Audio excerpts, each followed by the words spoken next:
your host, Chad Biagini, and you found the Excellent Leadership Podcast. Today's guest is JT Batson, which is a treat for me. I grew up as a U.S. national team supporter. JT is CEO and Secretary General of U.S. Soccer. With the 2026 FIFA Men's World Cup coming to America, JT is leading U.S. Soccer through one of the most pivotal and important moments in U.S. soccer history. From refereeing youth matches in Augusta, Georgia, to scaling startups in Silicon Valley, JT's path to the top is anything but conventional, but that's exactly what makes it powerful. We sat down with JT to talk about the big bets shaping the future of the sport, from landing Emma Hayes and Mauricio Pochettino to building a national training center and unlocking access and opportunity for every kid in America who wants to play. JT also shares his leadership mindset that's driving U.S. soccer's transformation, including why celebrating wins matters, how he recruits world-class talent, and what happened on a train ride that changed his life. Let's get into it with JT Batson on the Excellent Leadership Podcast. Secretary General is one of those titles you usually only see in soccer. Yes, definitely. Soccer and like the UN. Like yeah. Yes, I was going to say. Sort of very like NGO-esque. For sure. Is there a differentiation between the two, or do you normally see it's an and in between? The role of federations or, the NGB of soccer in countries all across the world is radically different in terms of what roles they play. And then, of course, as you think about governance and how businesses are run, of course, they're run differently in countries all over the world. And so it's unsurprising that in the U.S., U.S. soccer resembles more of a U.S. institution. So you have a board, you have a board chair, you have a CEO, you have sort of your natural sort of cadences of public reporting. Whereas in other countries, conceivably those sort of either norms or rules or structures don't exist in the same way. So the role of our peers, let's call it Secretary General peers around the region or around the world are vastly different. And of course the remits of the federation are different. Some of them own and run the professional leagues, plenty of them don't. Some of them are heavily involved in the youth game, others are not. Some of them have very large commercial businesses, most of them do not. It really just depends on the country, frankly, and they're all kind of... Does it depend on the size of country too? Like the more robust soccer markets, you would expect a pretty robust infrastructure. So, yes, on a robust infrastructure, but who does what as it relates to said infrastructure is different in different countries. Some countries, as an example, have a national stadium, so they have a huge physical infrastructure. Yeah, of course. Others don't. Almost all have a form of a national training center. The scale of those, though, and how they're used are different. So some of them take on the role of 2 or 3 fields for the senior national teams, whereas others are viewed as sort of common infrastructure for the whole ecosystem, coaching, education, referee development, sort of youth pathways and things like that. And so it's vastly different. Government funding in certain places is very prevalent, other places not at all. England, the FA has the FA Cup, which the profits of that fund most of the FA.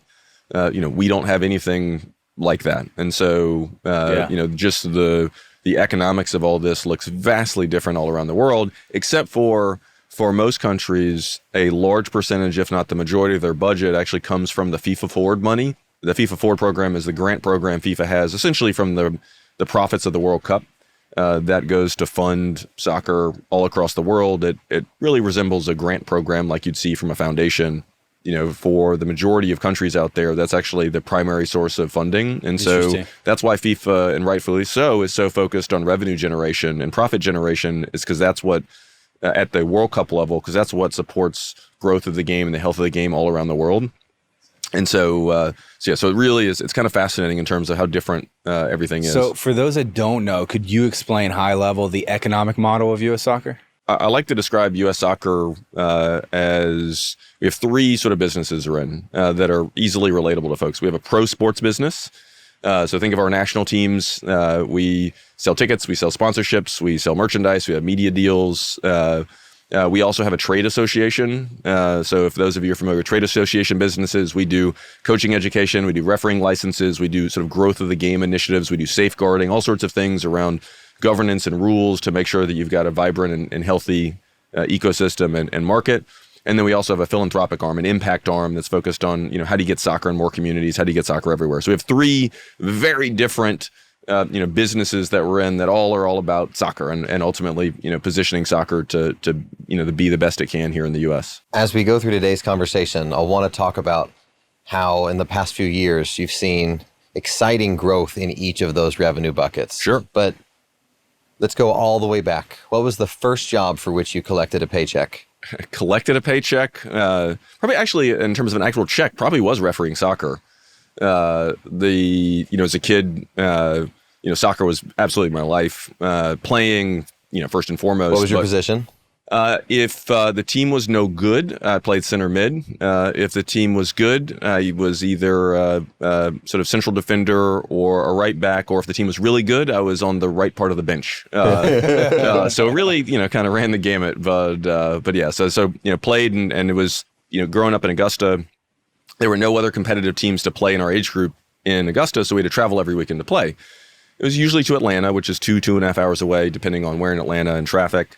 And so you became very close with your teammates. You became very close with your teammates' families. And so it was as much a community as it was a sports endeavor. Yeah. And we're still all super tight today.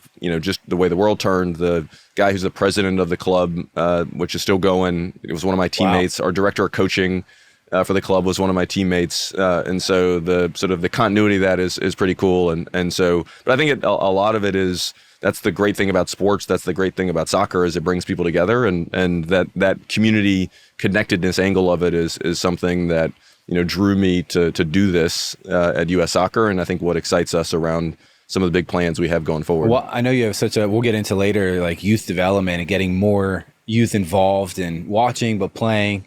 Why soccer back then for you versus, you're in the golf capital essentially Sure. of the PGA Tour. Sure. So, growing up, I played all sorts of sports. High school soccer, high school tennis, but growing up, played baseball very seriously, basketball decently seriously, and that soccer was my love. Now, part of the reason I probably chose soccer over baseball was my dad was a college baseball player and coach. And if I played soccer, that meant he didn't know anything about it. And so it's a very safe space for me to go play. Now, to be fair to my dad, is when he learned that I chose soccer, he signed up for an adult soccer league so he could learn. Oh, good for him. And so I distinctly remember going to those games as a young kid. And there's probably a 60-year-old guy who played on the team who was from Eastern Europe. I remember he used to smoke at halftime and was still the best player out on the field. That is funny. Wow. So that shows you the quality of the players, but it does also show you the commitment. But yeah, no, I fell in love with soccer early, and I think as I was sharing the community aspect of my teammates, they're great guys and their families are great, and so that probably more than anything is what pulled me into it. Obviously, I love the game, I love playing, I love everything about it, but the community aspect of it probably. And then how did that lead to your first paycheck? You're at the soccer field all the time, and I can't remember, there was an ad or a poster or something saying, hey, we need referees, and I think it said, how much money you can make, doing a game. I was like, oh man, I'm already here. Why not do this? Kids reffing pays pretty decent. Well, particularly for, when you've never made a nickel in your life other than maybe your grandparents gave you a few bucks to like mow the lawn or something. Yeah. And it was cash initially. And it's like, oh man, that's great. They're very smart. They paid you at the concession stand so that you just turn around and spend all your money back at the concession stand. So I did that for a while, and then eventually, enjoyed it and started taking it more seriously. And that's when I got my first check, as you started kind of moving up in the world and doing more games, they actually, paid you a little more on the books. And I remember getting my first check and being like, oh, wow, I got to how do I deposit this? What do I do? But it was a really cool opportunity for me to be involved in the game, frankly, beyond the level at which I could play. So I was a, very good youth player, but certainly not going to play in the pros. And, up until I decided to focus on my sort of career, was able to referee some pro games, refereed a lot of college games. Wow. And it was a fun experience and a cool way to stay involved. So JT, you might recognize me as the coach of the Viper Turtles, the Cheeky Monkeys, and the Blue Angels over in Colleyville, Texas. Great names. I did not have full authority over choosing these names. It was a collective decision, but I'm proud of them, especially the hybrid Viper Turtle. What is the best way to yell at a 12-year-old referee? No, I'm teasing. You have to have some memories, though, of parents or coaches on the sideline just heckling or being disrespectful. Air a grievance out right now. Bring back a memory that has just stuck with you since childhood. it was harder to referee from an abuse standpoint some of the games when there were fewer fans than when there were a whole bunch of ones there. Because when you have a whole bunch of parents yelling at the same time, you can't really make out. This is whereas when it was the random Sunday morning, it's really cold, and you got one parent on the sideline who's just, and you're one of the assistant referees who's just riding you the whole time, and you can hear everything they're saying. And it's like, come on, man, go get some coffee, go leave us alone. Obviously the referee abuse is a problem. It's an area where we've been very focused on and actually are launching a sort of a PSA marketing campaign around that. We've upgraded our policies around referee abuse, where there are very clear penalties associated with doing that, because obviously there's clearly a line that folks shouldn't cross. Unfortunately, it happens way too often. And one of the real bummers is beyond clearly the experience for those specific referees, it holds the game back. And one of the things that I don't think we talk enough about in this country, and it certainly applies to soccer, but my guess is it applies to other sports too, great refereeing is essential for great soccer. And to have a great product, you need referees who understand how to facilitate a game in a safe and fair way that allows all the great things in the game to flourish. When you watch games where teams are really trying to play and they have referees who don't quite understand how to bring that to life or how to support that, the game actually is boring or is tough to watch, or you're like, oh man, this sucks. And so it's not just about, hey, it's clearly wrong to abuse people, in any respect. Beyond that, it's also, it pulls our game back. It holds our game in this country from reaching its full potential. And so there's also a very positive version of, by supporting referees, by encouraging folks to get great at that craft, it's going to help us win. And that's something I know everyone cares about. I mean, to your point, you want a referee who's confident in what they do. Sure. So if parents are yelling at a referee on the sideline, that kid's terrified to make calls, so they're going to have a lot of no calls. Instead, I've told the refs over at the sideline of our fields, I'm like, if you ever want to have me as a plant and I can just yell and you kick me out 1 minute in just to silence the rest of the parents on the sideline, I'll volunteer for that plant role. It's a running joke. We haven't done it yet. Is that just because you have a Zoom call when you get back home, or you're just trying to get excused? I need to go. I gotta go. He wants I need a coffee an excuse, or something. and I want to get in trouble. No, I'm saying someone else's game. Just walk over to pretend I'm one of the dads. Just say something like, hey, you missed that. Get out of here. Hey, we've got great refs at our group. A shame is so many kids, and adults for that matter, but very often kids sign up to be referees. They're excited about it. They're excited about the paycheck. They're excited to be outside. They're excited to be with their friends. They're excited to be a part of the game if maybe playing wasn't for them, or in addition to playing. And then their first experiences are some adult who should know better just harassing them or making their life miserable. So they stop. So bad for the game. And in particular, before they get a chance to find their sea legs, which is really a shame. And so there are a number of different pilots that are going on across the country around how to support those referees early in their journey. Also, some simple things like young referees early in their career, they wear different color uniforms so that people know, hey, they're new. Right. Let's support them. That's great. They have not refereed in a World Cup. And they're probably not going to referee in a World Cup tomorrow. So let's help them versus do that. And then the other thing is, we've also have shifted how we think about younger referees, entry-level referees, and/or folks who just want to referee youth games. You maybe don't need to know some of the more sophisticated rules to referee a U8 game. It's about the kids having fun, them wanting to come back, that it's safe.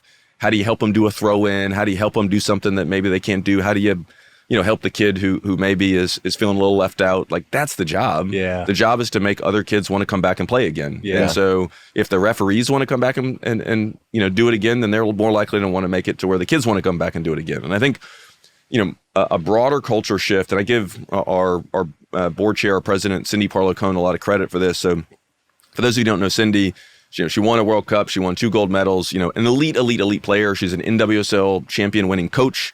So clearly has, the bona fides of world-class, superstar. But one of the things that we are so focused on is, of course, we want kids to want to go win World Cups. But we also want kids who just want to play soccer because it's fun. That's where their friends are. They have a good time. And so, we as U.S. Soccer very much need to normalize that. And so the Viper Turtles are an awesome example of that, where if those kids want to come back next year, that's the victory. And not even next year, just next practice. And so long as they want to do that more times than not, then that's a win in our book. And, we need more and more and more of that. So walk us back a little bit. Give us 3 to 5 minutes on from the fields as a referee to the seat you're in today. So I graduated from college in 2005. And unless you were a player or a coach, and I definitely was not good enough to be a player, and for varying reasons decided coaching wasn't the career for me, you really couldn't have a career in soccer in the U.S. So I ended up going in Silicon Valley, where I was in school there, so kind of got sucked in. I was one of the first employees at Firefox in the early days of Mozilla, and was able to kind of ride the sort of Silicon Valley sort of startup wave and do all sorts of very cool things. But as you think about the growth of soccer over the last 20 years, and the reason why I know that is I was on a call for planning my 20th reunion earlier this week. You think about the growth of soccer in this country over the last 20 years, and you think about the maturity of the market, the growth of the market, the opportunity to have a real career in the soccer industry. I feel really fortunate to be able to do this and view this role very much as a stewardship role, and knowing that our job is to leave the sport better in the future than it is right now. But I am certain, had I graduated from college in 2025, I'd be working in soccer. And it's exciting to me that our market has grown so much, the business has grown so much, the opportunities on and off the field have grown so much, that any kid in America who loves it and wants to make that their career can do it, which is pretty darn cool, and something that I'm proud to be a part of. You obviously loved the game so much back then, but because there wasn't a career path to stay in soccer in the U.S., you did other things. But when did you say, I got to get back in somehow? Part of the reason why I refereed was that was a way to stay involved and to be on a field that I had no business being on playing wise. It definitely gives you the best seats in the house, doesn't it? Heck of a seat, for sure. Loved the sort of obviously the physical exertion that is required to do that at the top level. You got to be really fit, mentally and emotionally. You have to be on top of your game, which I found it a really fun challenge and a way to continue to grow as a person, frankly. However, my normal job got in the way of continuing to do that, because to continue to advance from a refereeing standpoint, you had to put every evening, every weekend into it, and the demands of startup and that did not mix. And so I found myself for the first time really in my life where soccer wasn't front and center in my life. Out of pure happenstance, ended up being on a train in Philadelphia next to Sunil Gulati, who is the longtime president of U.S. Soccer. We ended up chatting, and through that learned a lot more about the business model of U.S. Soccer, and ultimately realized that U.S. Soccer, while a nonprofit, had never done any fundraising. And I'd done a lot of fundraising for different nonprofits, and so over a weekend, put together a plan for how U.S. Soccer could launch a development fund. And I went to Dan Flynn, one of my predecessors, and Sunil, and said, "Hey, what do you guys think of this?" This is from sitting next to him on an airplane. On a train. A train, yeah. Sitting next to him on a train. So you didn't put the headphones in and just drown the person out next to you like most people would. I'm sure he would have wished I had done that. Yeah. Actually, and what's fun is there was so Sunil was in Philadelphia for the Soccer Coaches Convention, where they also do at the time they did the NWSL draft, which no longer is a thing, but there was a young Columbia player who was with him named Natalie Mello, who last week, 2 weeks ago, joined U.S. Soccer as an employee, which is a fun full circle on this. That's really cool. Shared with Dan and Sunil a strategy for how U.S. Soccer could raise money, because our budget relative to our peers, we were a fraction. They said, "Great, go do it." And I was like, "Okay." And so... Well, hang on. Before you get there, when you see, in your mind, he's probably a hero in many ways. You see him on the train. How did you approach him? What did you say? Hi? I don't know. But I mean, did you? You weren't angling for a job at that point. No, absolutely not. You were just, wow, I can't believe you're here. Let me introduce myself. Or did you recognize him? Yeah, I recognize. Okay. Well, he also, I think, was wearing something. He had a U.S. Soccer jacket on, or had something that sort of clicked, and so introduced myself. And I think I just moved to New York at the time. and was living up next to Columbia. It was 110th in Amsterdam. He invited me to watch the U.S. against Holland. We were playing away there, and it was some weekday afternoon, and we watched up on the Columbia campus, and that was sort of how I got to learn a whole lot more about the organization, and sort of that led me to get involved as a volunteer. And I viewed it a lot like if you've been involved with your university or your high school or some local community organization where they rely on volunteer leaders to help advance the cause. I just viewed it like that. What a life lesson here for anyone listening. You had a conversation with a stranger who you had familiarity with, and you would never be sitting in your seat today, likely, had you not talked to somebody on a train. I mean, that's so cool. You seize the moment. It's very true that I would not be sitting here with on the podcast of your dreams. The absolute podcast of my dreams.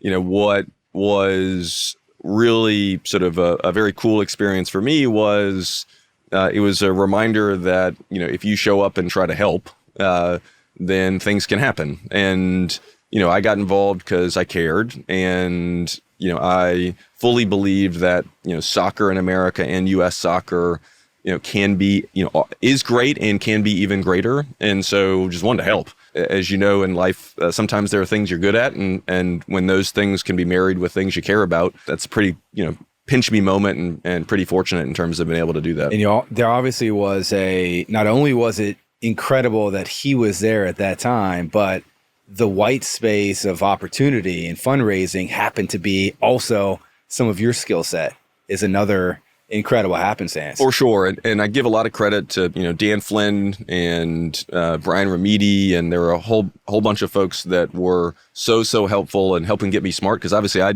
only knew what I knew from the outside. They were so supportive and helping educate me on, the opportunities, some of the challenges, and really put together this initial framework, and they ran with it, and they, did a great job. And obviously, here we are today, which is very cool. So it's interesting you say they really didn't have much of a development arm, or at least they had none? None.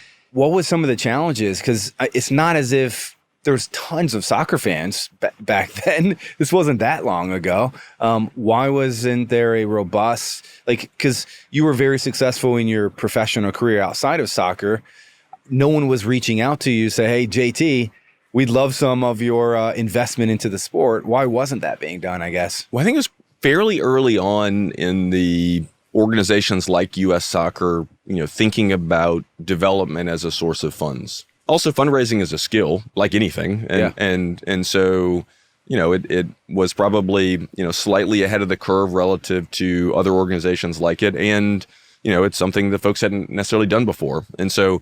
Now, when you walked them through it, they're like, yes, it did not take much convincing at all. In fact, quite the opposite. They were like, go, in a way that I wasn't expecting, which was exciting and certainly exhilarating. As a volunteer, when, you present an idea and someone's like, great, go do it. You're like, okay, here we go. So what were you doing in that first volunteer role of development? I think really it was just helping put together, hey, here's the why.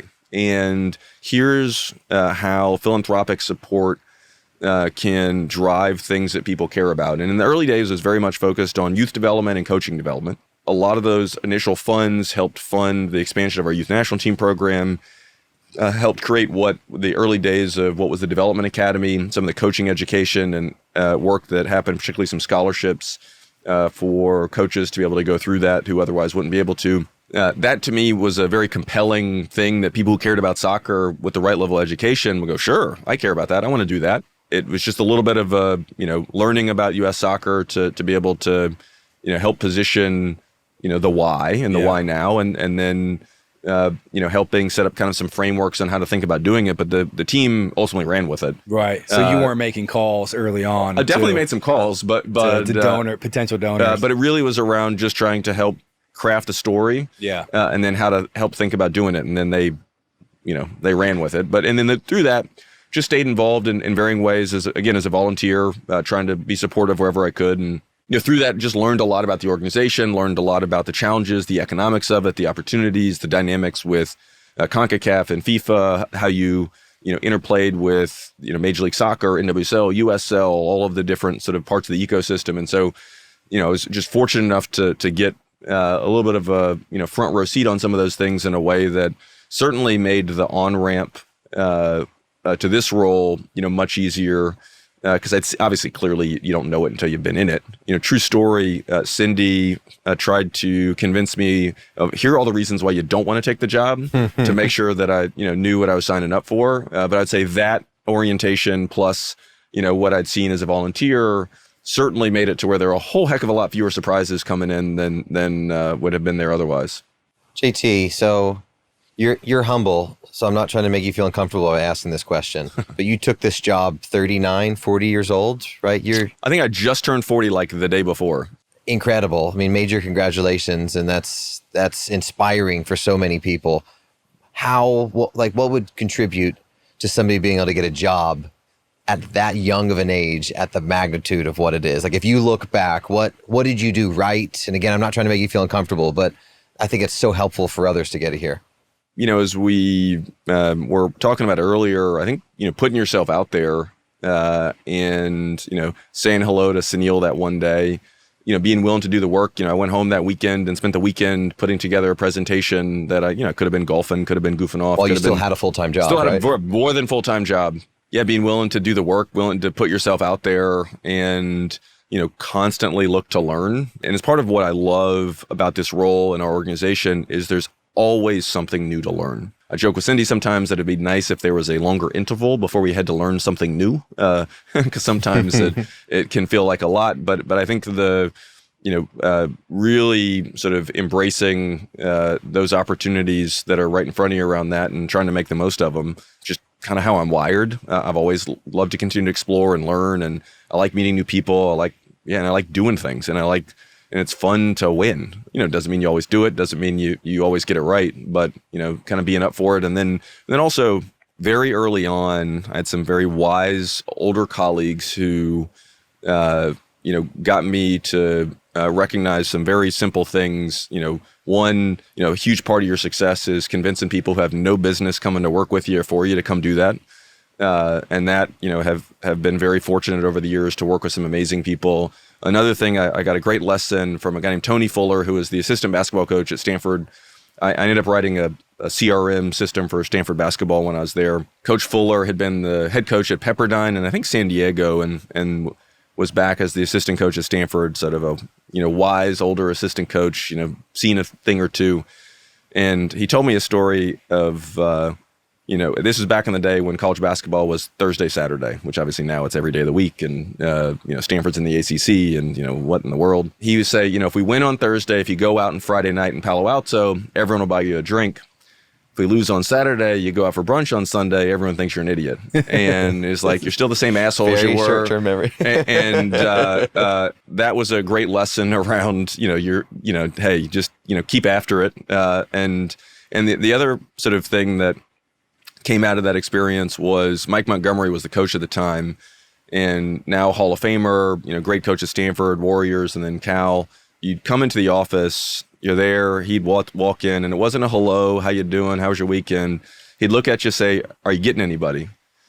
And I came to realize it meant, are you doing anything right now focused on the recruiting?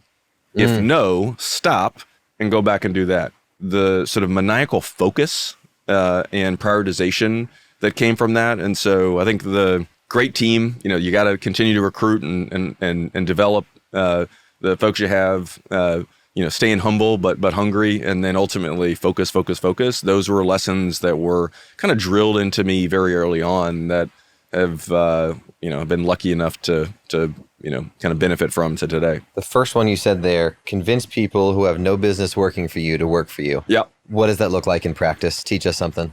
Well, this is your business. So, I think the great people want to do big things and they want to work with great people. And they want to feel like they have sort of an uncapped opportunity to contribute and to deliver results. I feel like, your job as the leader is to give people very clear running lanes and to help move the boulders out of the way. And when things get, jammed up, to help move them out of the way so they can keep running. Part of that is you need bold, compelling visions for the future that people get excited about. They also need to be believable and credible. And that is a very, very, very fine balance to be able to do that. Very early on known that I don't know how to do most of the stuff that we need to go do. So you need people who actually, either do or are up for figuring it out with you. Most of my sort of professional endeavors have always been trying to do something new and or transform something. And so you need people that are a little crazy, who are a little, believers, but ultimately who are also willing to grind and put in the work. But ultimately, learned very early on, you could see the difference when you had folks who joined who were absolute, killers who you're like, wow, they're really good.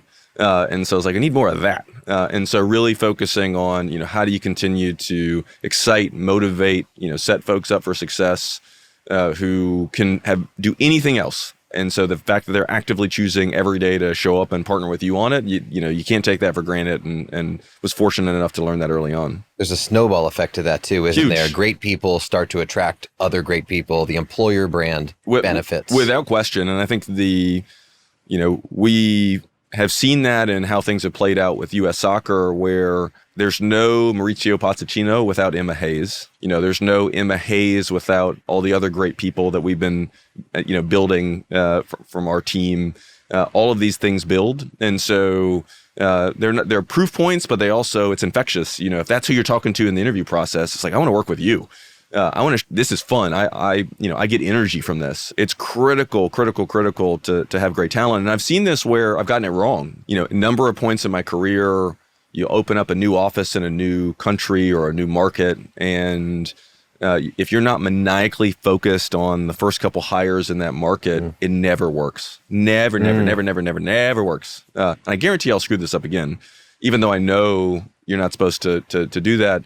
But it's so clear to see, and you've been in businesses where particularly you have this sort of the experiment of multiple offices, and you kind of see the dynamics, the health, the vibrancy, the success of those.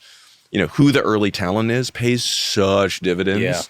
Yeah. And really focusing on that is super, super important. Give us some interview tips here. I know this is what we do, but I'm curious, when we send you a candidate, for example, are you really structured in how you interview? It's more conversation. Or are you looking at their experience versus their pedigree versus...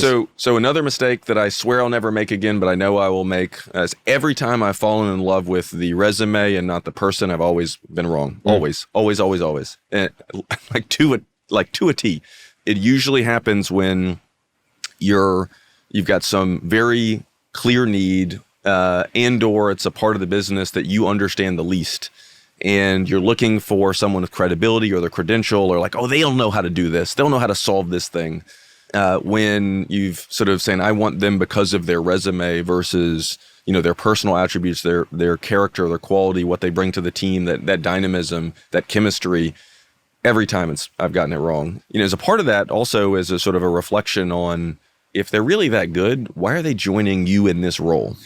And I don't think enough managers and leaders actually have those conversations. And unless you're grossly overpaying this person, which sometimes you maybe need to do that, then you're probably not going to get someone who's that good for that role. I think that also from a talent calibration standpoint is really critical, and sort of a self-awareness around, okay, well, given where we are as an organization, given what our compensation looks like, given how hard it's going to be or not how hard, the role, all these things, that feeds into the type of person you can go get. As someone who typically was at a challenger brand or in transformation mode, that meant you had to look for a certain set of profiles or characteristics.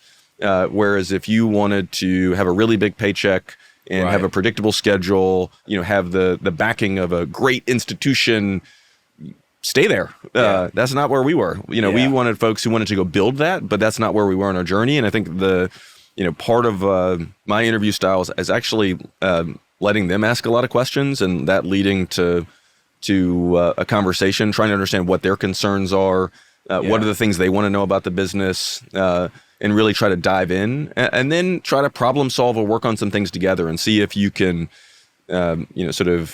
almost work together real time in the process. So one of my favorite examples of this is years ago at a company called the Rubicon Project. We were opening our first office outside the US. I was in London, sat down for an interview with someone to be our sales lead for our UK office, and our conversation went super well. And I was like, hey man, I got to go. I'm going to a meeting at News Corp.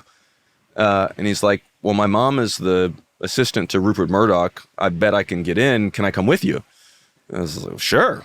And so we go to the meeting, and sat there and listened, and after the meeting, shared all this feedback, all these notes. Here's how to position this. Here's how I do this. Da da da da da. And I was like, boom, you're hired. And was an amazing hire for us, and really did an amazing job. So I think for me, while there is value in structure for certain things, for the types of roles that I'm typically trying to hire for, and the types of people we're looking for, it's around being very intentional around what are the things you're trying to learn and/or the environments you're trying to put them in to learn those things. So you do want to be able to evidence stuff and validate things. But I found that for me, once it finally lands on my desk as a part of the process, then it really is around the chemistry and sort of what's the magic you're able to make together.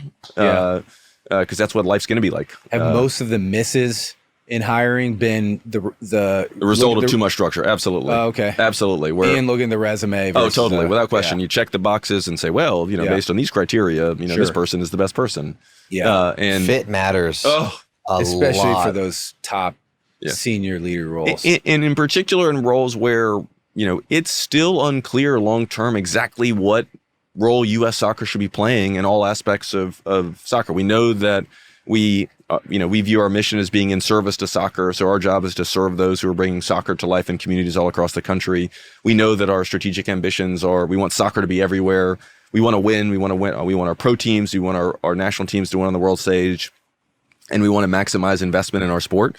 Government money, philanthropic money, obviously private capital, sponsors, media partners, all the above. So we know we want to do those things.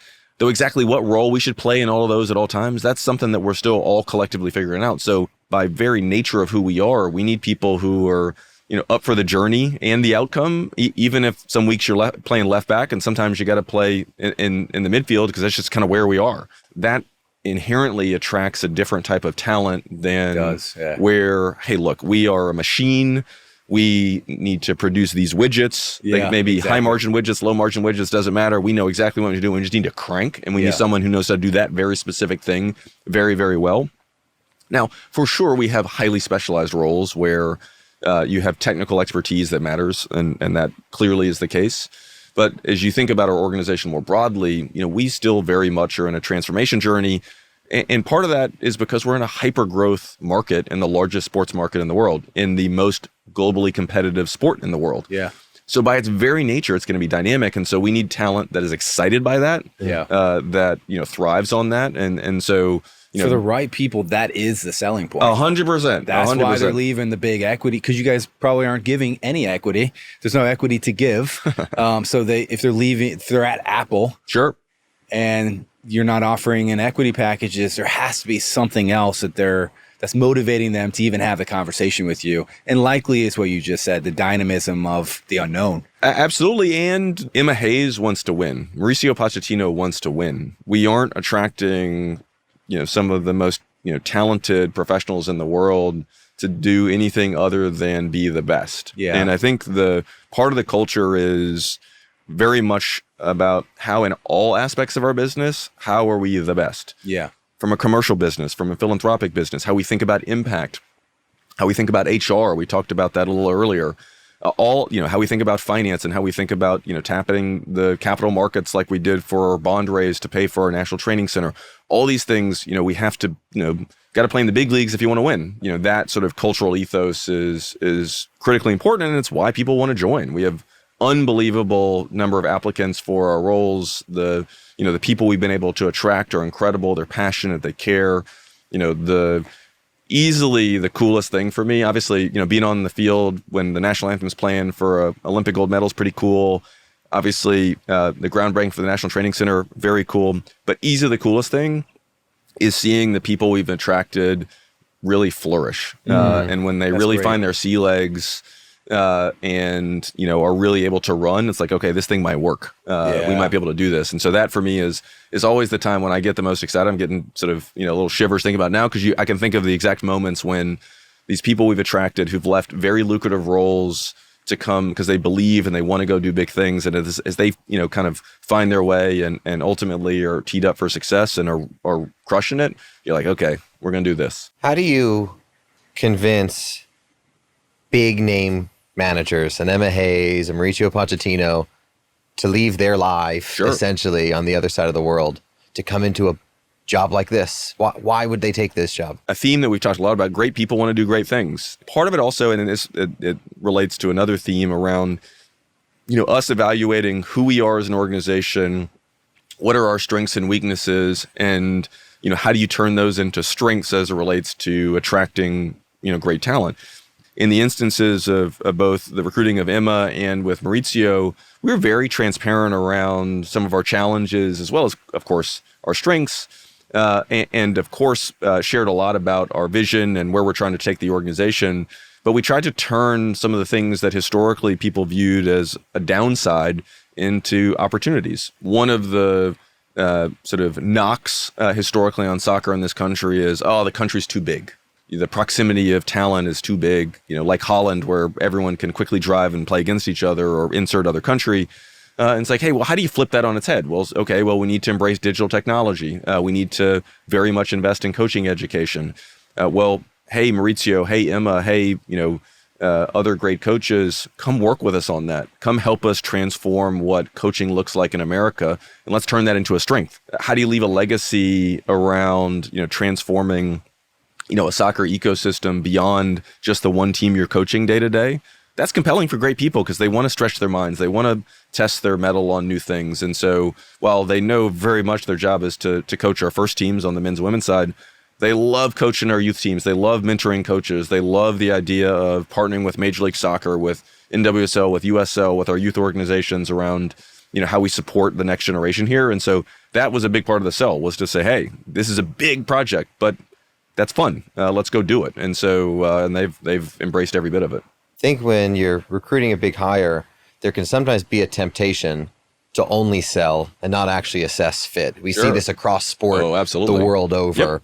How do you make sure you put in place the right objectivity and decision-making process without being too heavy process, because you talked about fit, but to make sure it's not just, thank goodness they said yes, but also we're confident they're actually right for us? Absolutely. So in no way, shape, or form should something be construed for lack of rigor. We were very structured in our thinking with regards to what is important to us. We did a lot of research, a lot of review as to what are the attributes of a coach that we believe will be successful here. What are the things that are really important? What are the things that are deal breakers?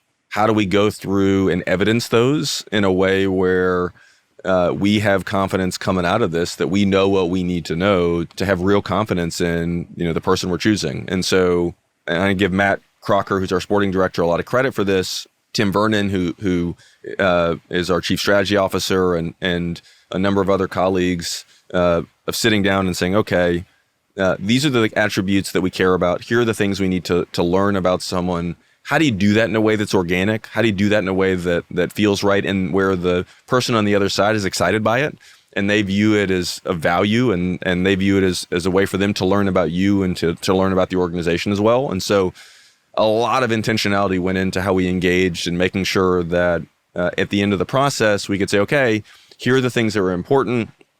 We feel confident that we have learned those things through this process to where, we, can all march forward together knowing that we've, got the right fit and the right person. And again, that we didn't just fall in love with the resume. And so when we started the search on the men's side, our sporting analytics team put a roster together of, who they viewed as the top coaches in the world based on their ability to influence performance, aka win.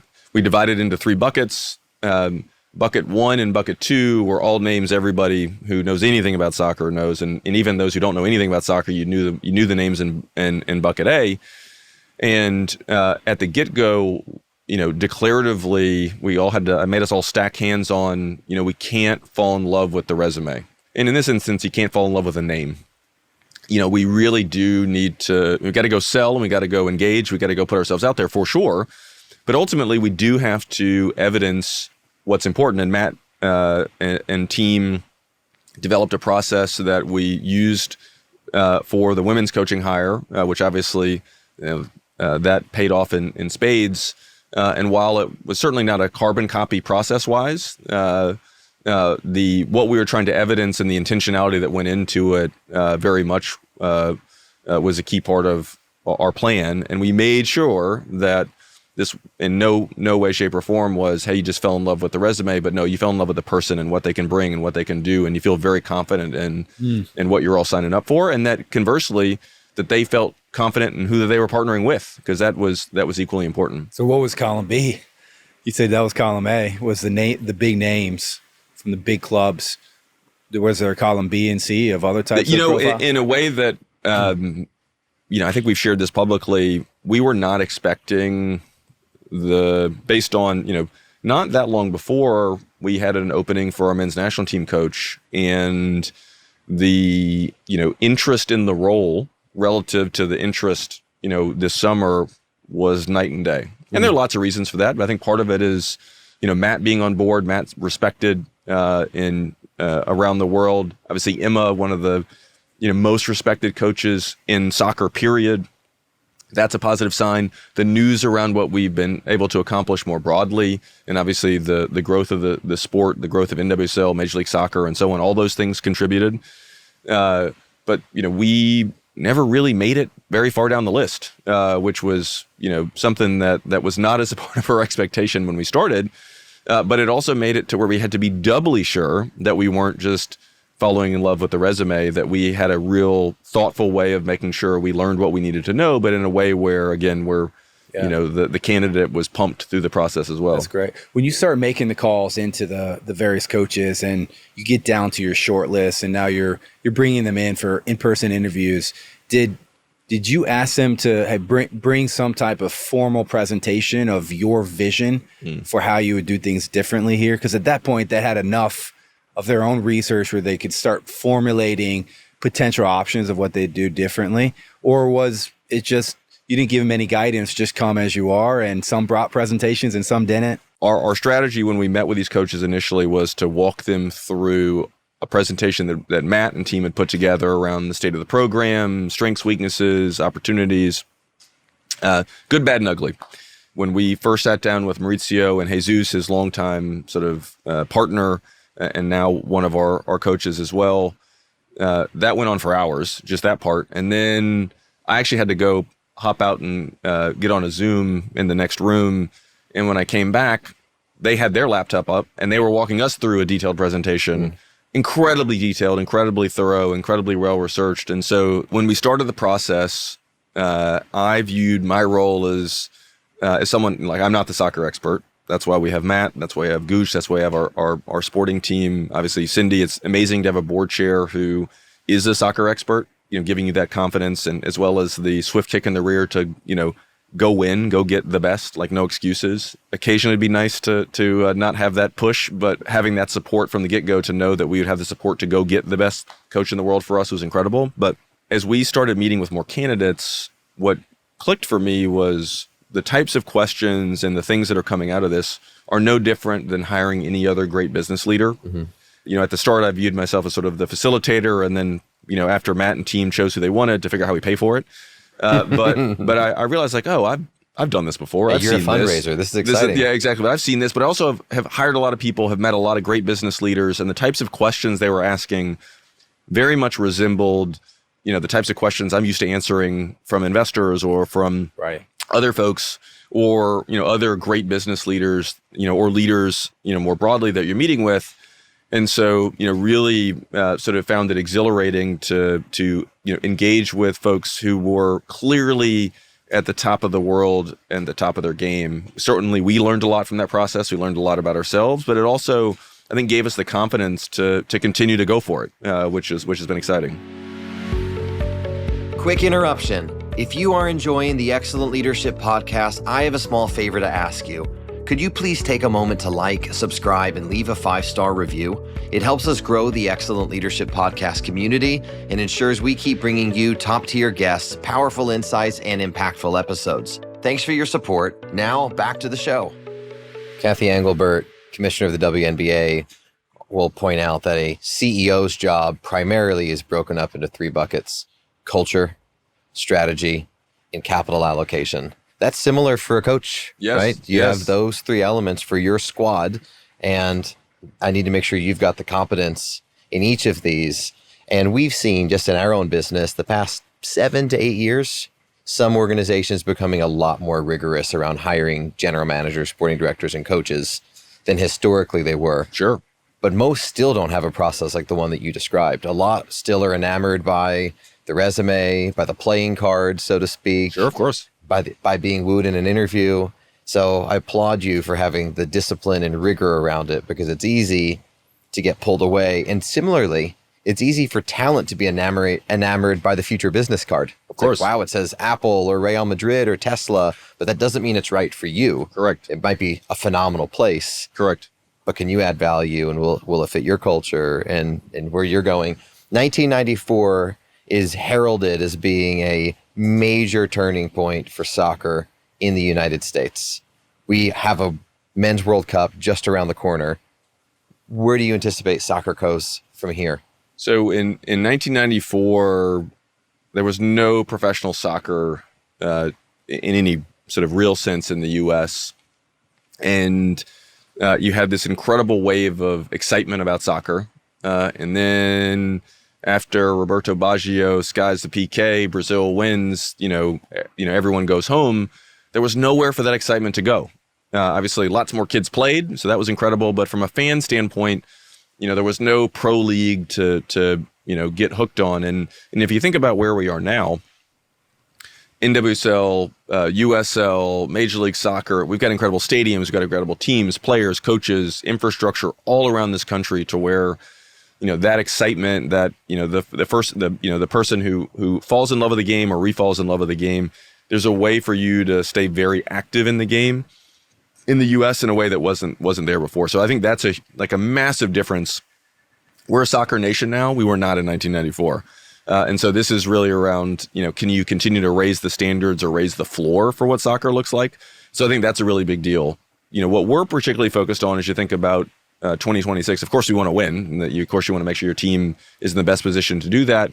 But, beyond that, we view 2026 as an opportunity to make it to where everyone who wants to have access to play in our sport can do so. And so this past summer, we launched the Soccer Forward Foundation, which is our World Cup 26 legacy project, which is all around being able to see soccer everywhere. So how do we get soccer in every school? How do we make it to where every American can walk, ride their bike, or take public transit to a safe place to play soccer? We want everyone to be able to experience the joy of this game. And so we think 2026 is a unique opportunity to make that so. How do you spend your time from here up until 2026? Because I imagine you're pulled in 100 plus directions on any given day, and you have to have some guardrails around your calendars or a pie chart to say, hey, I need to attend to each of these. How do you even prioritize that?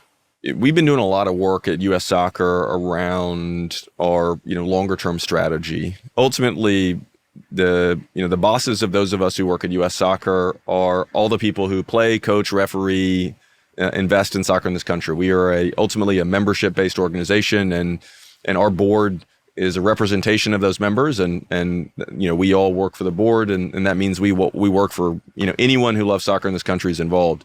And so that means you got a lot of different stakeholders, a lot of different backgrounds who care about a lot of different things in every pocket of this country. And so the number one job is around listening and alignment. We have worked really hard over the last couple of years of helping people really believe that we care and that we want to go and can go do big things.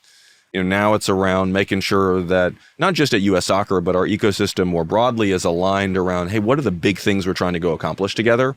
And so, a huge part of my focus is how do we get our ecosystem to focus? How do we, hone in on some big things we're trying to go do together? That really runs the gamut. But at the end of the day, I'm a big believer that if we're aligned on what this looks like, we're going to be able to take full advantage of 2026, whether you're an owner of a pro team or whether you are the coach of the Viper Turtles. We want everyone to make sure that they know they're playing a part to bring in soccer to tens of millions of more people over the next generation. And And I think that's something that people can get behind. JT, I'm just grateful you still remember the name of the Viper Yeah, Turtles. that was impressive. It's a great name. We were on vacation recently, and the TV that we had on the wall had AI-generated wallpaper. And so I was like, can you create a hybrid of a Viper and a turtle playing soccer? And it was very entertaining to see what would come up. My wife comes back from the grocery store and goes, what the heck's on the TV? And you printed it and put it on the soccer jerseys. Sure. Well, my youth team was the A team. So shows you my age. Not bad though. You can't go wrong with that. Our good red T-shirts at the Y. Those were great. So I think I read in the Wall Street Journal recently that your goal is to get to near $400 to $500 million in annual revenues. So I would imagine that's a huge, anything you just mentioned, investing in youth and referees and just the whole ecosystem takes investment. Yes. So I would guess big portion of your time is on the sponsor side, the media side, and definitely development. In particular, when you're looking at why partners are getting involved with you, what would you say? Walk us through maybe a pitch. Like, what's the pitch to a partner? We're very fortunate to have an incredible commercial team, and Dave Wright, who leads that group. I've seen a lot of sales teams scaled over my career. Been a part of plenty of that. The way that they went from no commercial department at U.S. Soccer to we have 150 incredible professionals in a very, very short period of time working with some of the great brands in the world is a full credit to. And that just happened since you've been. That actually fortunately started before I got there, because having to try to do that and everything else would have been way too much. So Dave and team deserve a lot of credit for the success that we've been able to have with our incredible brands, incredible commercial partners. And I think what makes U.S. Soccer unique, of course, we have our men's and women's national teams, which everyone knows about. 108 million Americans are fans of one or both of those teams. But we also have 25 other teams. We have our youth national teams. We also have our futsal and beach teams. We also are the world leader in disability soccer. So we have more disability national teams than anyone else in the world. But we have 27 national teams. We also are focused on bringing soccer to life in communities all across the country. Our partners believe that soccer is a force for good, and they view partnering with U.S. Soccer. Of course, there's the commercial value that comes with sponsoring our national teams, but they're doing this because they want to drive community impact. They believe that more soccer equals happier, healthier, and more connected people. That's a very unique value proposition. You see folks, we just in the last couple of weeks announced Home Depot, announced Bank of America. Their interest is, of course, they love the brand association. They love our teams. They love what they do on the world stage, but they also love what this means for all of their associates, all of their employees, all of their partners and customers and investors, and what it can mean in their actual communities. And so that is such a secret sauce in terms of how we can partner with brands in a way that I don't know of any other sort of sports property that can do that. Because teams are generally local or regional, and leagues don't have teams. And so we sort of are in a interesting spot where we are national and we've got teams, and we also have the local communities of people all across the country who are our members, who are bringing soccer to life day in and day out. And so there's a really cool sort of opportunity for us. And I think the other thing that has surprised me is someone who grew up playing soccer in the 90s, sort of was my core era. We were not the cool kids. We were the, very much the challenger, sort of outside looking in. If you think about some of the people that are running some of the biggest companies in the world now, they played soccer. They played in college. They're soccer fans in a way that, is really quite, stark and the contrast of the prior generation. They were football people, they were baseball people, maybe basketball people. They're now soccer people. And so the people that control these massive budgets, soccer's the number one sport to them. And that just was not true a generation ago. And so for us to then, partner with them in ways where Coca-Cola Foundation, so we have a great sponsorship with Coca-Cola, but the Coca-Cola Foundation is supporting us around an internship program for people who want to work in the sport. And we have a number of different initiatives with our partners in a way that looks very different than your typical sports sponsorship. And so Dave and team have been very intentional around finding partners who want to partner broadly and want to partner for the long haul. And That's great. we've been very, very, very intentional about that. So they've done an incredible job. When I joined, we were doing a handful of millions of dollars a year in fundraising.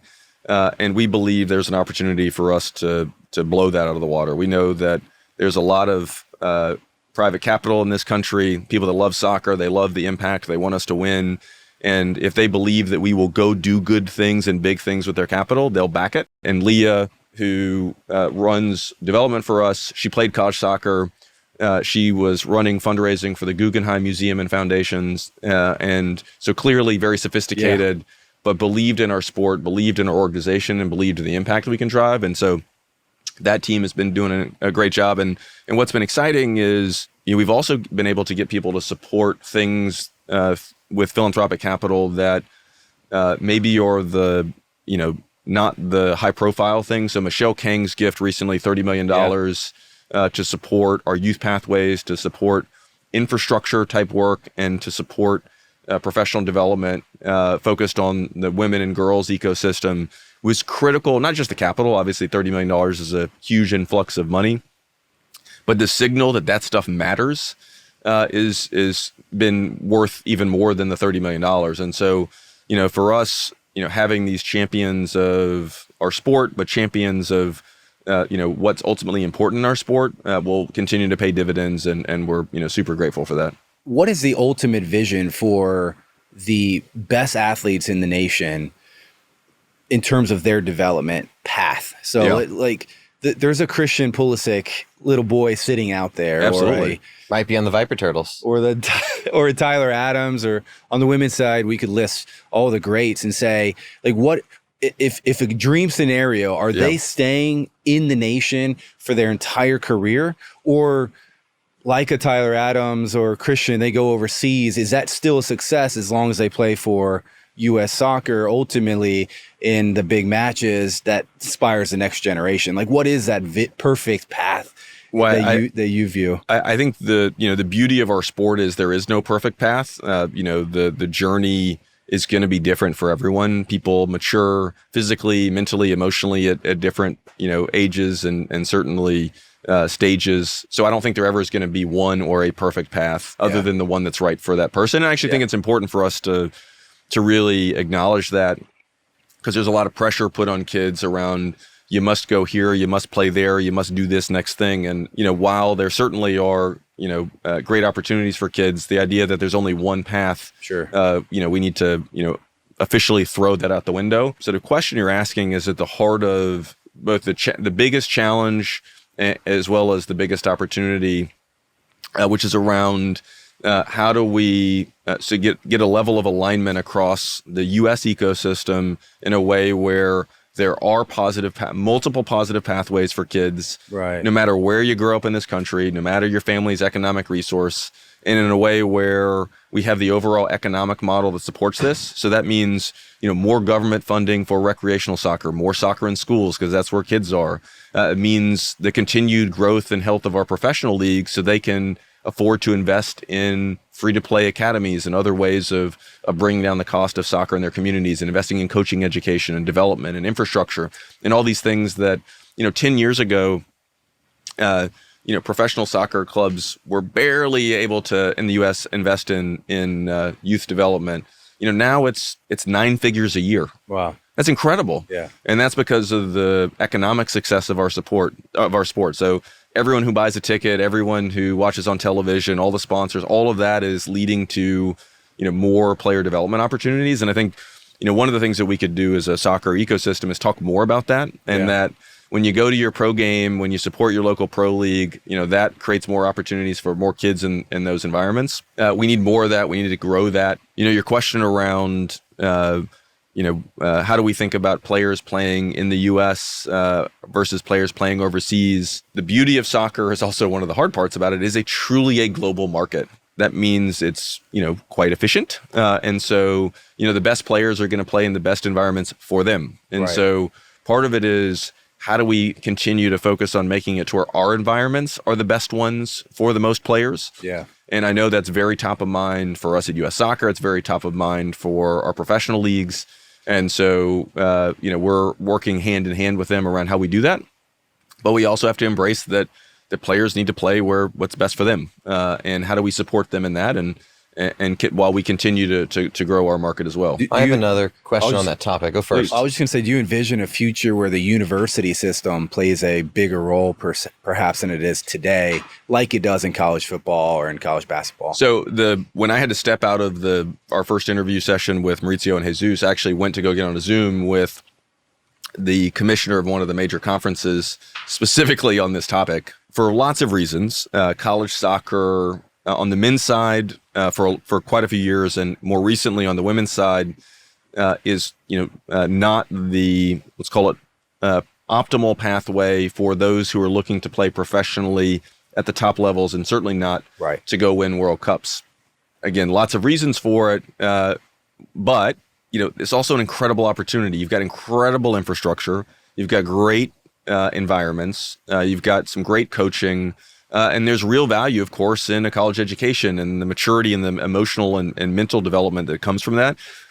And so for us, there's a really incredible opportunity for college to be one of the preferred pathways. And there are a lot of discussions going on right now around what that could look like. But I also want to say that for whatever reason, should that not be the path that college soccer goes down, that's also okay, because more soccer and more communities and more opportunities for people to play, that's a win. I mean, my first experience with elite soccer was, in Augusta. What was then called Augusta College had a team, and I was able to go up and be the ball boy at the games. The coach was nice enough to give me $5 to shag balls.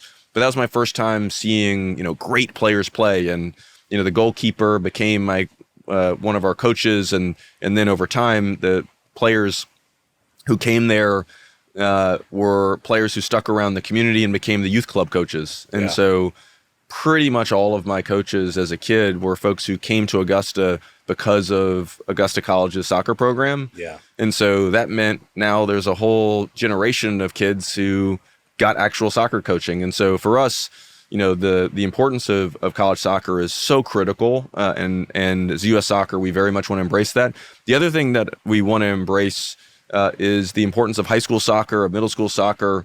For varying reasons, U.S. soccer and high school soccer sort of fell out of love with each other. And there's such a great opportunity as you think about all of the joy and fun of high school and being in your community and playing in the stadium in front of the lights, in front of your families and your friends, maybe against, your club team rivals, your teammates, because you don't go to the same high school.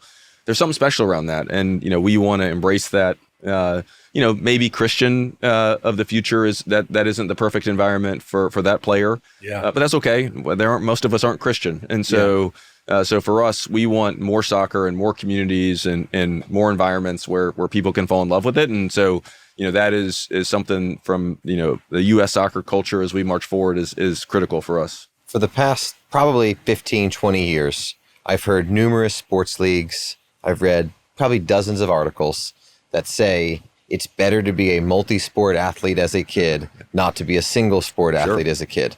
Yet, when I see the countries that have had the most success on the big stages historically, the Germanys, the Spains, the Portugals, the Argentinas, the Brazils, I'd argue they're almost one sport countries, right? They're not sending kids to baseball and basketball and football and soccer. Is soccer different from other sports? I love the way you frame that, because one of the unique things about America relative to most other countries, obviously this isn't true in every country. Your point of soccer is the sport in most other countries in the world, whereas here it is one of many sports, and where there are true alternatives to where kids can play in incredible facilities, incredible coaching, incredible environments, and of course make lots and lots of money professionally, which is just not the case in most other countries around the world. One of the things we talk a lot about is we certainly can learn from the rest of the world, and we do want to get smart and constantly do that. But we also can't copy and paste what works around the world to here. We're different. A lot of those differences are strengths, for sure. Of course, some of those differences create new challenges. And of course, kids having the choice to play all these great sports as a young age is great for their development and great for their exposure to new friends and new environments. But it also means you might just choose something that's not soccer. As a sport, that means we have to be extra good about what our environments are like. We need to be more flexible around giving kids an opportunity to not have to make a decision so early so that they can mature and develop in a way that conceivably soccer might be the sport they ultimately choose if they just had a little more time to make that decision. And so there's real work to do to make sure that our environments and our pathways are ones where they're as inclusive as possible, so that more and more kids can stay in for as long as possible, and to where we aren't creating artificial barriers so early on because we're forcing them to pick. Or what often happens is, as y'all well know, and so many of the folks listening know, even if you're not formally forced to pick, the practical nature of how much time you're spending traveling or training or, driving all over the place to do this means you gotta pick. And then sometimes it's not just picking between a sport, it's picking between school activities, it's picking between hanging out with your friends or going on family vacations or all these things that, lead kids to dropping out sooner than they otherwise would have, where maybe they would have found that extra spark and wanted to continue on. So I think this is much a cultural challenge as it is anything else, and one that I hope we normalize talking about in a positive and productive way, which we're trying to do from a U.S. soccer standpoint. It's funny you say that because I actually grew up Chad and I actually both grew up in the suburbs of Atlanta, and there. So we got 3 Georgia boys here? Three Georgia boys here. Wow. But the soccer infrastructure, even back when we were growing up in Atlanta, like Sandy Springs, Kennesaw area. Marietta, Kennesaw for me. Mark and I were in the same elementary school together. Wow. We were, but we actually... They're from a fancy part of Georgia, just for the record. Yeah, exactly. We're fancy. But there is a really robust soccer community infrastructure. I played through the Y. The Y ended up having multiple tiers of Premier League. It was fun to be a part of, but then when I was I think it was going in 7th or 8th grade of middle school, we moved to Florida, and you had to pick basketball or soccer.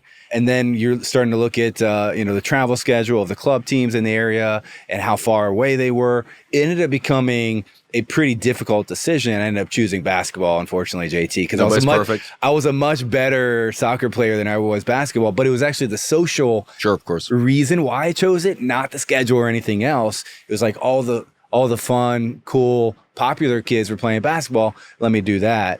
So it's interesting how the different regions of the country really determined, unfortunately, paths people took rather than their true love for the game or skill for the game, etc. Do you look at, I guess let's turn that into a question. Do you look at geographically, when you're looking at investment to grow the game, like a geographical approach, like, hey, we're not really penetrated in Tampa, Florida. Let's put more investment there than maybe we do in Atlanta, who has a better infrastructure? Great question, but I want to pick up on a comment you made around fun. So Matt Crocker and our sporting team are in the process of rolling out to our 27 national teams and ultimately to the entire American soccer ecosystem our new U.S. way identity, which is sort of our philosophies, our culture, our styles of play. And at the heart of that is fun, even for our national teams. And I remember the first time he presented it, actually got a little pushback from people of saying, why is fun? And think about your job. If it's no fun, at some point you stop. If you have a choice, you're not coming back. And so, these players have a choice every day. They have a choice of whether or not they want to keep doing this. And so, look, of course we want to win. And of course, achieving big things is hard and it's painful and sometimes lonely and it sucks and you get hurt and all of those things. But if there's no fun, at some point you're not going to do it. And so I think the somehow lost in the sauce somewhere was the fact that fun has got to be at the core of this. And I know that a weakness of mine is I'm horrible at celebrating wins. My sort of pain threshold is much higher than most. Have to be very focused on, hey, we got to celebrate. Hey, that's pretty cool. Let's enjoy this. But at the end of the day, it's the little things, it's the little fun, it's those social interactions of like, do you make each other laugh? Do you have a good time? Do you support each other? Do you want to pick up the phone when they call, or do you like, ugh? Like all of those things matter. And so I think as we think about our teams from a youth standpoint, the more that we start with fun at its core, the better we're going to be as a sport and frankly as a country. I think whether it's soccer or anything else, we will benefit from that. Now, to your question around regional investment, so as a part of our U.S. Way strategy, which is our sporting strategy, there are 3 pillars. One is focused on our youth pathways. Second is infrastructure, and third is professional development for the soccer ecosystem. The infrastructure is both physical and digital infrastructure, and at its core is very much an embraceal of, hey, we're really big. We have a lot of people, but have a lot of land mass. And while we are in the process of building our first ever national training center right outside of Atlanta, the Arthur M. Blank U.S. Soccer National Training Center, our ambitions are to build regional training centers across the country. Very cool. That's next. You had to start with one, and we got to build from there. But also embracing digital infrastructure. So a huge area of focus is around how do we have digital tools that support talent identification, player development, coaching development, referee development in a way where you can have a much greater impact and influence than just where you have physical locations. Right. And through that, we'll also learn a lot more, and we'll learn around how to be able to best support folks in communities all across the country. And I think the other thing is part of the thesis around Soccer Forward Foundation is there are already hundreds of thousands, maybe millions of people who believe that soccer is a force for good. They already wake up thinking about how do I get more people involved in soccer. They care about bringing soccer to communities that don't have access to it. And if we can arm them, lift them up, support them, and help them go do that, we're going to be able to unlock so much opportunity. And so just thinking slightly differently around how do we go drive impact. And so, for us, we have all these incredible ingredients. And so it's just, how do we leverage some of the strengths of America to be able to go do that? And obviously technology is something our country's great at. Philanthropy is something our country's great at. Community activism and people really going and advocating for things they believe in is something our country's great at. So how do we, channel those things to drive our sport forward? And that's what we've been focused on. While you were talking, I wrote down I drew a line, and I put on one side of the continuum like empathy and engagement, sure, which takes time, and efficiency on the other side, as though that were a continuum. But just sure, go with me for a second. A lot of CEOs are really effective because they're very strong on efficiency. But a lot of people who report into them, empathy and engagement matters significantly to them. And it's just important as CEOs to remember to celebrate wins. Absolutely. Because many are just wired to go, great, we accomplished it in 5 days ahead of time. That's 5 days head start on our next big challenge. Sure. Instead of saying, hey, where's the fun? Where's the celebration? What does the rest of the team need? And just building a culture that celebrates all of that. You need efficiency, but you also need that empathy and that engagement. How do you, in your role, find time for continued personal development? You've, I'm sure, faced so many challenges in this job that you had never faced in previous jobs, although perhaps things prepared you for it. How do you find time, and what are you doing to become the best version of yourself? Most importantly is just embracing there's a lot of stuff you don't know. And starting from that is actually quite freeing. Also, if you have an environment of high trust, that you're going to work together to figure it out. And it starts from having an incredible board chair. Cindy's been an amazing partner. There's no way we've been able to do what we've been able to do without her support, partnership, and occasionally swift kick in the ass. Because we all need that. Results, Cindy. Cindy's awesome. We all need that. That trust is really important. And I think just sort of a belief that there's almost nothing we can't do if we just work hard. And sometimes it's annoying, it's hard work, it's complicated, it's messy. But if the trust is high, if we embrace, we got a lot to learn, and we got to go get smart and figure this out. And that if we just work hard enough, that more often than not, things are going to turn out okay. And so I think we've really tried to, because there's so many moments where the decisions aren't clear, or we're doing something for the first time, or you have imprecise or incomplete information, but you have to make a decision.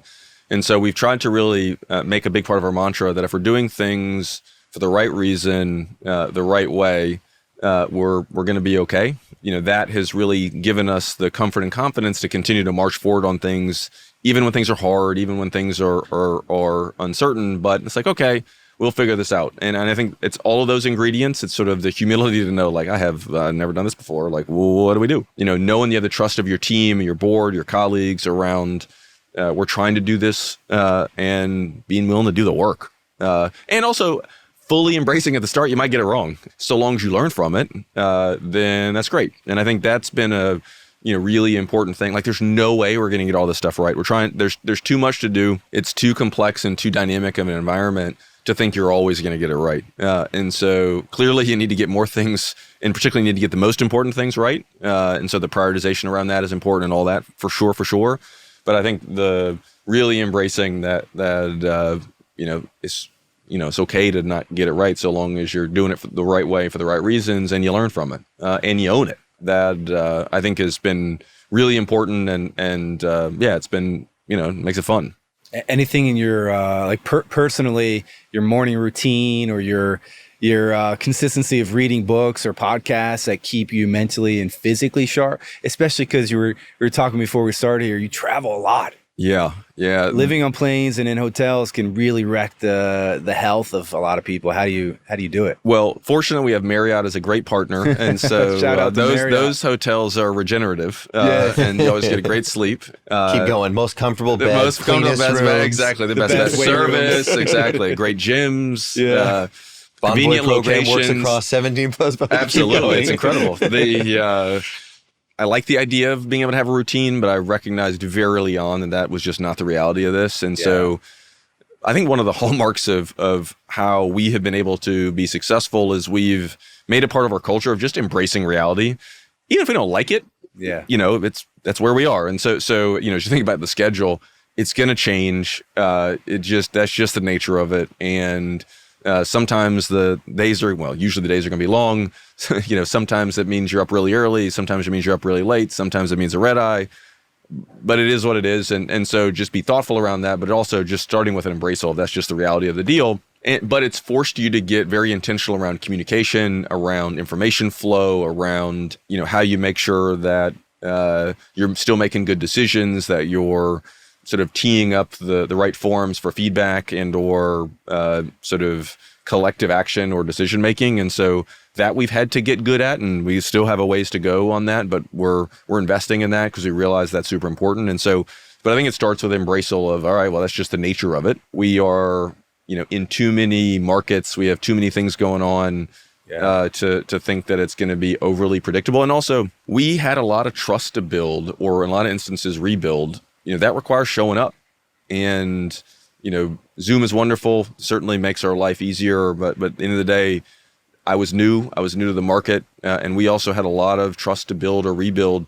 And so that required being present, listening, learning, being there, and where people, can look you in the eyes and go, okay, I believe you actually care. Yeah. I may think you have no idea what you're doing, but I at least believe you care and you're here to listen and learn. And so that also required, you got to do it. You got to put in the work. I guess I'm curious on what you just said about managing the time more effectively.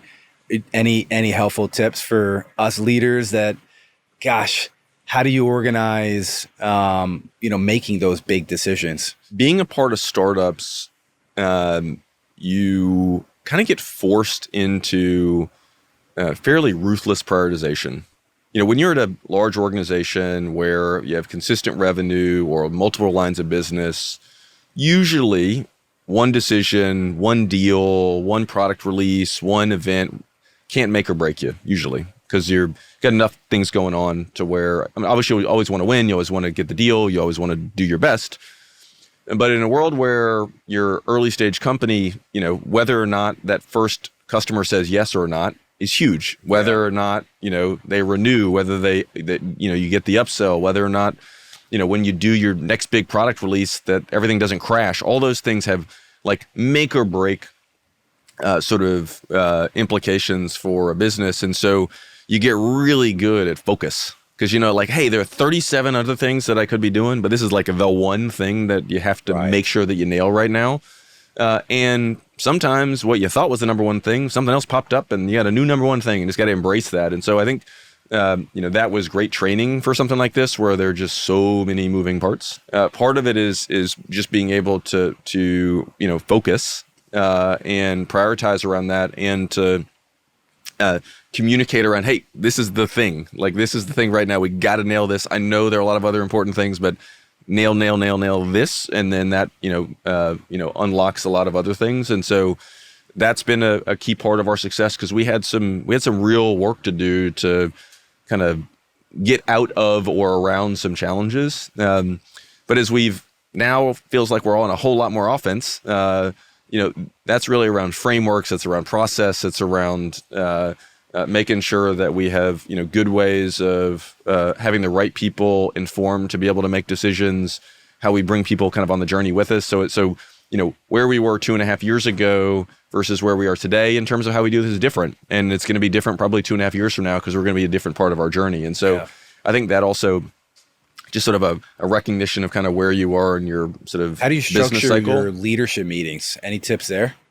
Well, I think it's based on kind of where you are in your journey. Sure. When you're in sort of existential crisis mode, how you operate is different than when you're in, hey, we got everything figured out and it's just execute.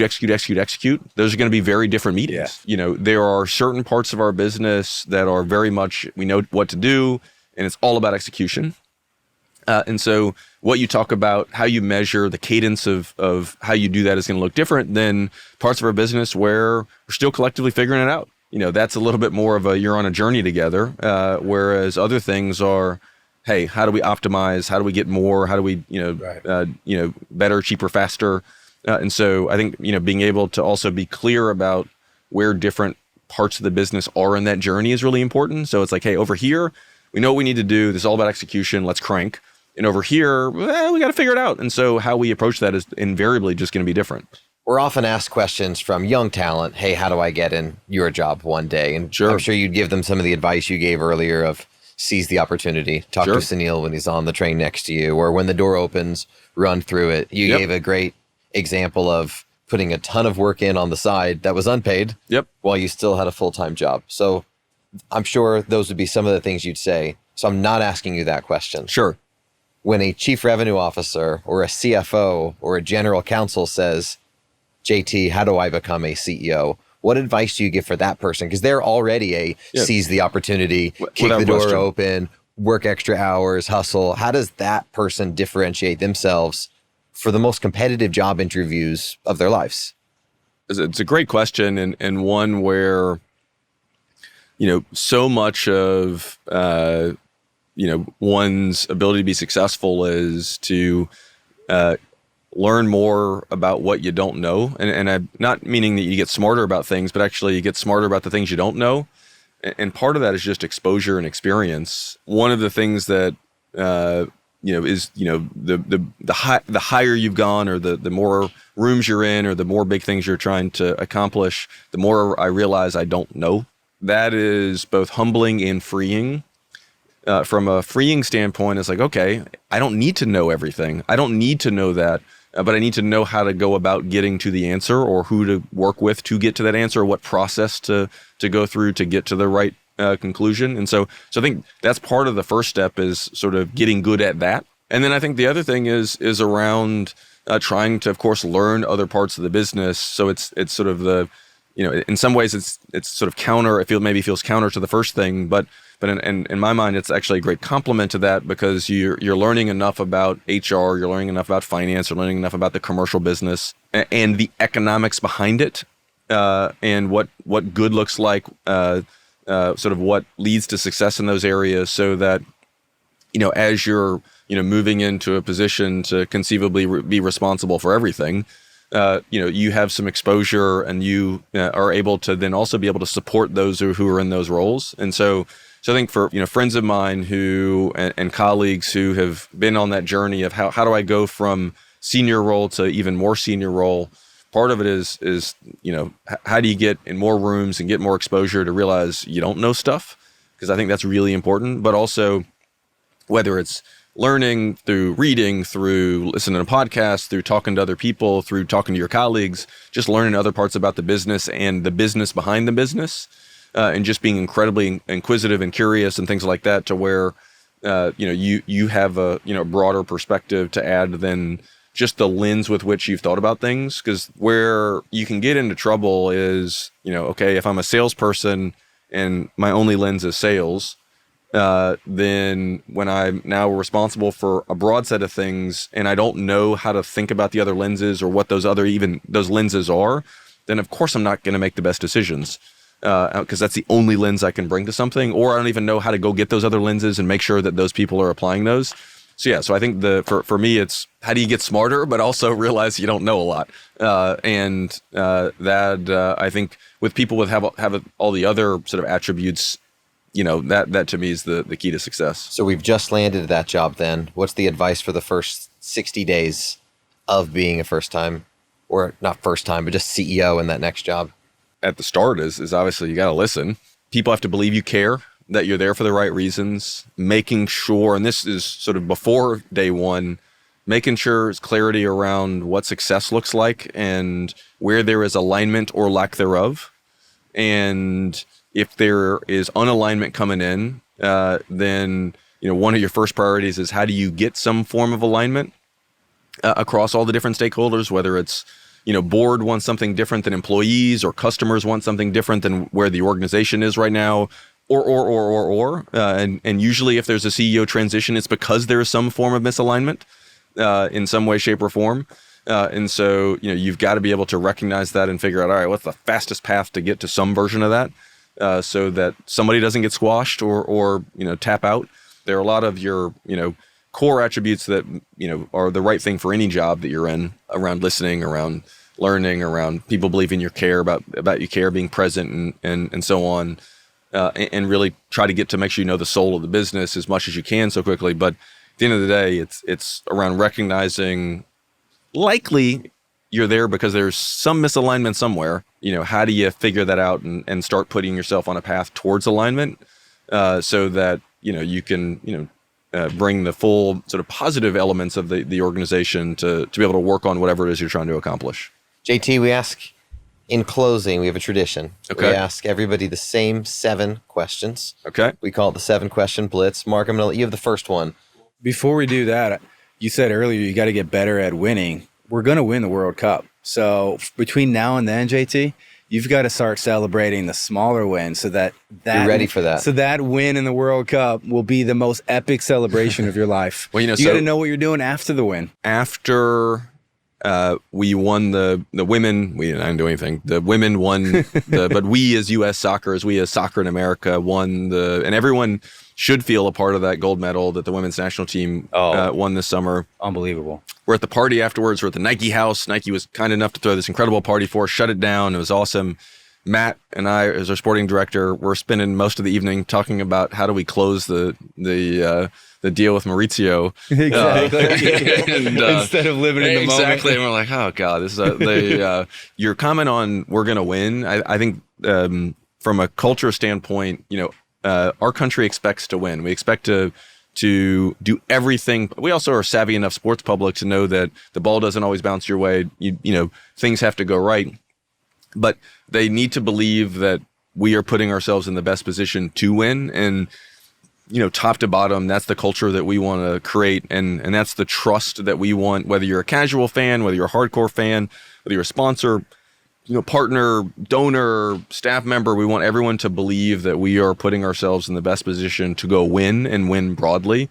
So that for sure, the final is, I think we're looking at New Jersey right you're now. Looking at New Jersey. That's behind me. And so, we, look forward to having just one big party train back from the Meadowlands for sure. But it's going to be exciting. It'll be incredible. So you've been to a lot of sporting events in your life. Yep. But you haven't been to them all. If you could go to any sporting event, which one would it be? It definitely, I've got a 2-year-old, definitely his first soccer practice. That's the one I'm most excited about going to. Good answer. That's fun. Good answer. What 3 people, living or historical, would you love to play a round of golf with? Golf for me is about being outside. It's about being with people you like and laughing and making fun of each other. So, Exactly. So it's definitely going to be, friends or family who are good at laughing and who are even better at making fun of me. Deal. I'll take that answer. What sporting memory holds the greatest place in your heart and why? That's a tough one. I mean, there are all these incredible memories that just pop to my head. Probably my favorite sporting event where I was there was Women's World Cup in Germany, in Dresden, knockout game, USA, Brazil, Megan Rapinoe to Abby Wambach, heads it in, crowd goes bananas. I still get chills sort of thinking about it. And we had been down a player. One of my college classmates got sent off, dubious call by the referee. Lovely person, I'm sure. But you had a bunch of, it was a game obviously in Germany, USA, Brazil. At the start of the game, the German fans were probably slightly pro-Brazil. But we had, some unlucky things happen, and the team really fought back. And by the end of the game, everybody was a U.S. fan, and we scored. The place went absolutely bananas. And obviously went on to. They know how to celebrate. Oh, they definitely do. And that was pretty darn cool. What's something about you most people would not know? Grew up in Augusta. My parents moved to Augusta to be civil rights lawyers, coming out of law school in D.C. And so much of my sort of childhood was through the lens of that.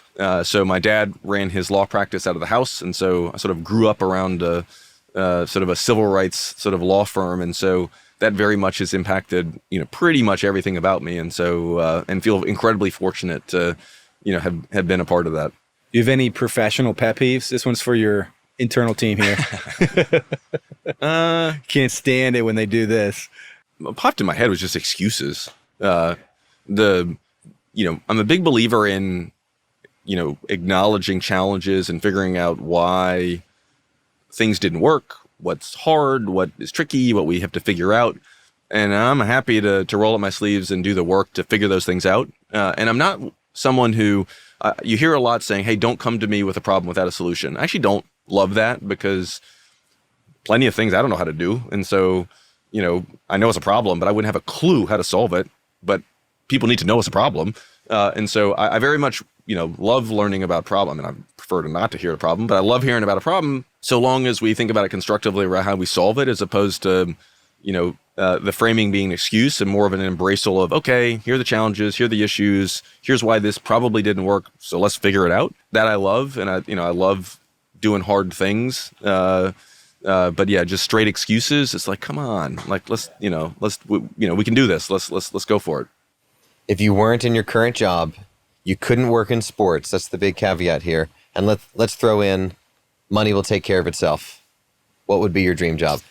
So I love complex organizations where success is hard to define, but you're trying to do great things, big and great things. You're in the right job then. Yeah, it definitely fits. There are a lot of foundations who do fascinating work. There, universities who are doing fascinating things. There are organizations where you are trying to do something of profound impact, but how you measure that and what the inputs are and how you're doing well along the way, requires more sort of intellectual honesty and sort of self-assessment and reflection as much as anything else, because the feedback loops aren't quite there like they are in a traditional business. And so I find that fascinating and just sort of a personal, challenge in a way that I find exhilarating.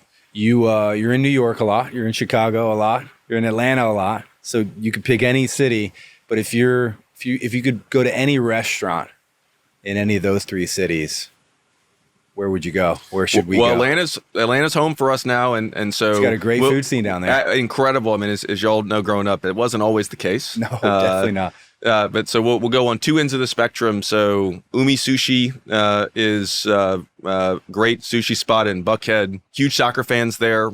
They are huge supporters. Amazing time, beautiful space, great food. The other end of the spectrum, Fat Matt's Rib Shack. It's my go-to, pulled pork, all about it. Yes. And live blues in the evenings. Should you find yourself there. So, but radically different environments. Yeah. And both We've amazing. We've been to Umi's a few times, but I have to go to Fat Matt's. Oh, gotta do Fat Matt's. Oh yeah. So where are you choosing in Atlanta? I mean, I can't go wrong with Umi's. You said that, but I also like Ford Fry stuff. Also great. His Mexican restaurant down there. I think it's Super Rica. Okay, yeah. Unbelievable. Shout out to Ford Fry. And I'm choosing Pizza Antico, which is still going to be a football family, right? They've got Napoli signs all over. They're usually playing Serie A matches, and I'm saying the original location. I was going to say a throwback there. I like it. Oh, yeah. It's so good. That's JT, really good. Amazing spending time with you. Thank you so much for joining the podcast. And congrats and on all the we're rooting success, for man. you. We're rooting Thank you for very much. Appreciate all your support. Thank you very much.